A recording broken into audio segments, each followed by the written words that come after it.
Hello and welcome to Mercury Magic. Today I will be breaking down another performance from the show Penn and Teller Fool Us, this time from a magician called Kayla Drescher. Now I'll make one thing clear that everything I say here is just my opinion, my guess at how this is done. It's not a fact, these are the methods used, but it's a fairly informed guess, and I'm pretty confident that this is how this trick is achieved. So to start off with, it's something usually known as a torn restored trick. I think Penn covers a lot actually at the end when he's going through giving the code, sort of. Alright, it's generally used in newspapers, sometimes even with cards, you'll see it. In this case, you're doing it with paper, and it uses sort of a silent mime style act, and I just gotta say, without Teller, this would be cringeworthy, as if it already isn't, but more so, and I think this would be unwatchable if it wasn't for his impromptu acting skills and how he's able to just play it as he goes along. It really makes this even halfway decent. Alright, so you're just going to tear the paper is what you're gonna see, and it's meant to look like the pieces come across. Alright, now keep notice of that bag because that's going to play a crucial role. Alright, it's got scissors.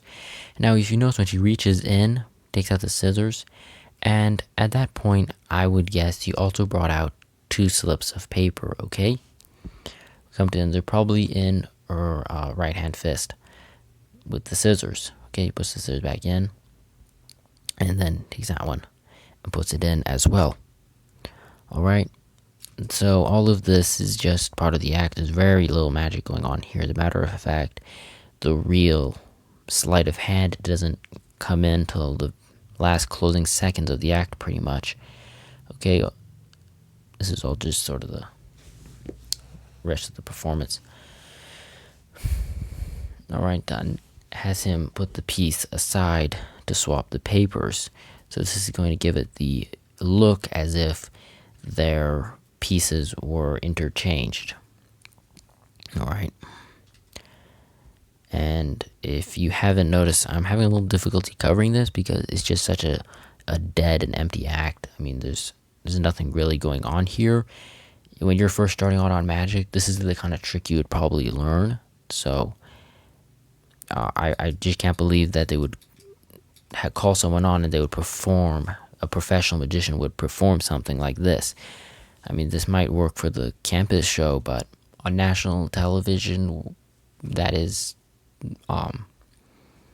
watched by magic enthusiasts, and you see really some world-class magicians on here, and this is what you bring to it. Okay, so let's get back to it. As you, when she's folding it up like that, there's actually 2 more pieces of paper there. Now look how it's a square. If you go back a little bit, you'll notice it was actually like a crumpled up piece of paper, and now she does the same thing with his, because he has these 2 pre-folded up slips of paper, and when he squeezes them, apparently for I don't know why, he changes them out. And one thing you gotta notice is it was a crumpled up ball when it went in. When it comes out, it's like a perfectly folded square.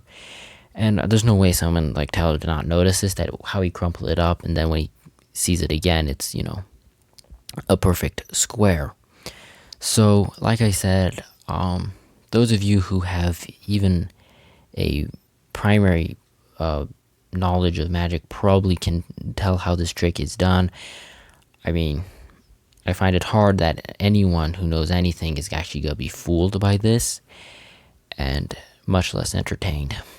Anyway, for those of you who enjoyed this, you can leave a like or not. It's up to you. For those of you who didn't, give me that dislike so I know you're out there, and take your best shot at me in the comments.